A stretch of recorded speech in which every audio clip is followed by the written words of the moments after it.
Just a few short days ago, the box office predictors out there seemed set on the fact that Furiosa from Warner Brothers Pictures, a Mad Max prequel, was going to win the Memorial Day box office weekend ahead of Sony Pictures' Garfield.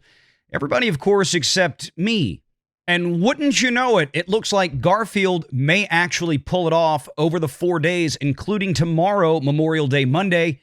And there's some big distinctions between these two films, regardless of it being about the worst Memorial Day box office in a couple of decades.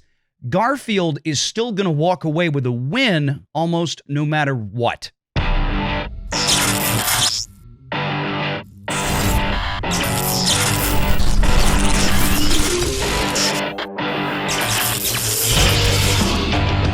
Renegade Online.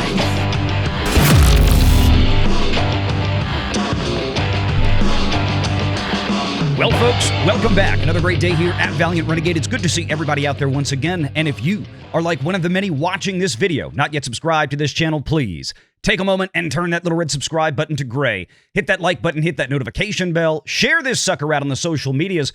And of course, please do leave a comment before you head out the door today. Make sure to join us every Sunday and now Wednesday afternoon at 6 p.m. Eastern right here for the live show. Well, lo and behold, the prognosticators of box office were wrong. Furiosa was expected to come in this weekend with about a $40 to $45 million domestic North American, that's U.S. and Canada box office haul, to Garfield's roughly $35 million. Now, it looks like that $35 million figure is still going to come in pretty close over the 4 days for Garfield, but not so for Furiosa's $45. In fact, the Garfield movie from Sony Pictures, starring Chris Pratt as the titular character, is looking like right now it may actually take the prize. Anthony D'Alessandro from Deadline magazine posted this at about 1:30 a.m. Eastern Time this morning on Sunday, May 26th. He says the 4-day fight between Furiosa and Sony's The Garfield movie will drag out into Monday, with both titles currently in a dead heat, eyeing about $31 million over 4 days and $25 million over 3. There are those showing the 48-year-old comic strip feline eating the one-armed desert renegade's lunch with $31 million to $30.96 million, but it's too close to call right now. In regards to Garfield upsetting Furiosa, we told you this was in the cards. Whether Garfield or Furiosa wins, it will be the lowest opening for a Memorial Day weekend #1 title in 29 years.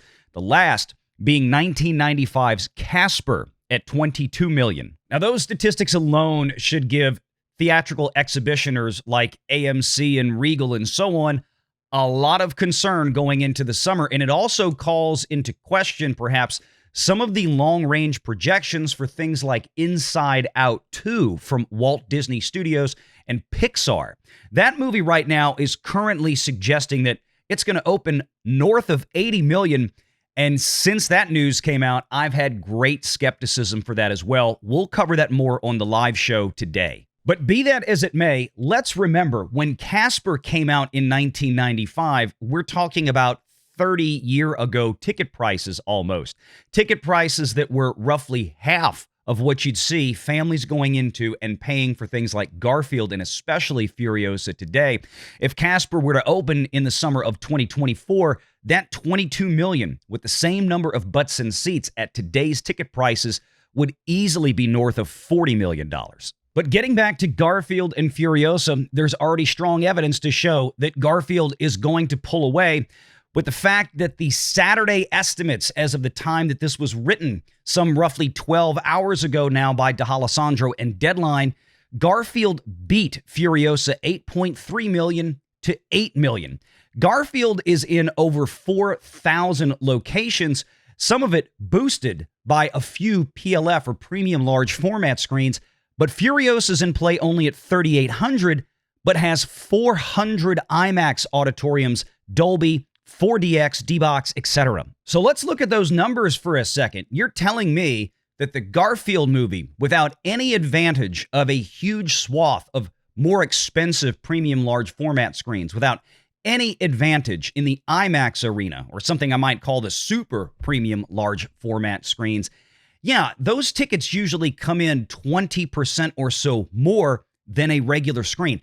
Not to mention the fact that the Garfield movie obviously would have a much higher population or demographic of younger audiences. In other words, kids going to see a movie with already built-in 10 to 15% cheaper ticket prices than the average audience for, say, Furiosa, on top of the lack of PLF. So, in other words, Furiosa had every advantage this weekend to run away with it. And that was part of the reason that Furiosa's projections were some 25 to 30% higher than those of Garfield. That pretty much accounted for the audience that was more adult and more heavily geared towards seeing more expensive premium large format screens, but it didn't happen. One interesting metric from the post-track exit polling of audiences that saw these two films, 52% of the audience said they went to Furiosa because it was part of a Mad Max franchise, while 34% cited the reason for seeing it was director George Miller. 32% cited Anya Taylor-Joy, and 25% cited Chris Hemsworth. But in regards to Garfield, the overall reason why people bought tickets was because it looked fun. And that right there is exactly what I thought was going to happen. Families are going to gravitate towards Garfield because it just looks fun. And what that also potentially means is that with some good word of mouth, the Garfield movie from Sony, which, by the way, they only spent $60 million to make, could leg out very well in the coming weeks. And this weekend of, say, $30 million over the 4 days could see a relatively small drop-off to, say, the high teens or low 20s for a 3-day weekend 7 days from now. If you thought the international box office was going to bail out Furiosa, well, you're wrong. Remember, this movie was originally projected to land somewhere around 80 to 85 million globally on its opening weekend, just about 4 or 5 days ago. And now that global figure, according to Nancy Tartaglione, which again, global would include the US and Canada, the domestic market, only 59 million, sharply lower than estimates originally told us just a few days ago. Meanwhile, the Garfield movie had a much more staggered global release. It's been out in a number of international markets the last few weeks, with more major international markets, including the UK, opening up this weekend. So that's why the international box office already looks as good as it does. It had 49 million internationally coming into its opening weekend here in the US, and as of right now, just shy of 25 million domestically, which is an estimate through today, Sunday. Now, that doesn't include whatever may happen tomorrow, Monday, Memorial Day, and of course, the estimates could change, and I think they will, and this movie is actually going to perform a little better than what we're seeing right now. But at $91 million on its opening weekend, or at least insofar as we know now, that figure could easily be about $100 million by the time we get the final numbers on Tuesday or Wednesday of next week. But what that means is that somewhere around $40 to $45 million will have already found its way back to Sony distribution on a film that cost $60 million. That means it's almost there. Of course, that doesn't include marketing, global P&A yet, but I can't imagine Sony spent a song on this. Maybe another $60 million. If this movie manages to crack $200 to $250 million globally by the end of its run, then Sony is going to be in excellent shape, because Sony has a very lucrative deal, as we continue to remind folks, with Netflix, meaning when Garfield hits streaming, it's going to find a huge new audience post-theatrical, and Netflix is probably going to write a check to Sony for this film, I'd say for at least $50 to $60 million, meaning that Sony is going to make money with this thing no matter what. And just to remind some of the newer viewers out there, the reason we throw that in for movies from Sony and a few others is because, unlike Disney, Sony doesn't consume all of their own products on a proprietary streaming service after they leave the theater. Disney does do that. And until recently, Warner Brothers was doing that as well. But David Zaslav, the CEO of Warner Brothers Discovery, has shown a lot of changes in the past 6 to 12 months with licensing more headline content out to partners like Netflix for cash money. And that's usually what saves these productions in the end of the day. And Furiosa is probably going to need all the help she can get. Because this movie, if this lands accurately, and let's tack on even generously, maybe another $15 million or so through Memorial Day Monday, and this pushes closer to $70 million.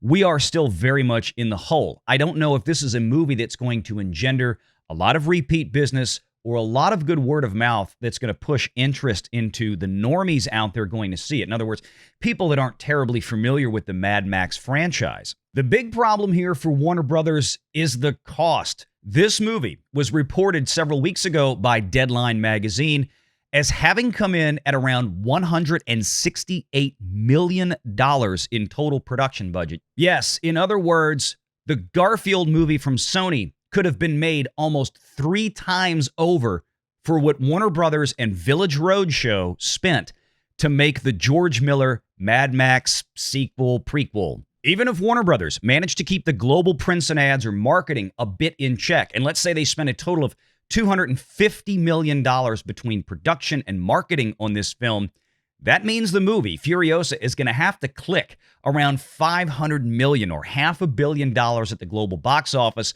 to think about getting close to a break-even point. But it potentially could be a little bit higher depending on things like participations and what they really spent on marketing.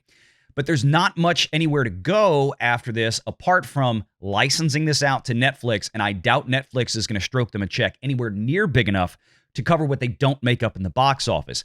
This movie, as of right now, may finish its run around $200 million. That'd be a huge loss for Warner Brothers with not much wiggle room after it leaves the theater to make up the difference. And what's even better news for Chris Pratt, Sony, and Garfield is the fact that they have a few weeks yet before we see any competition over that same demographic.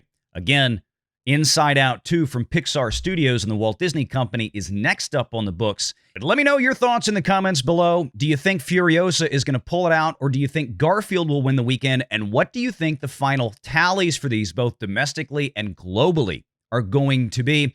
Make sure to join us this afternoon at 6 p.m. Eastern for the live show right here on Valiant Renegade. Make sure you're subscribed to Valiant Renegade and join us every Sunday at 6 p.m. Eastern for the live show.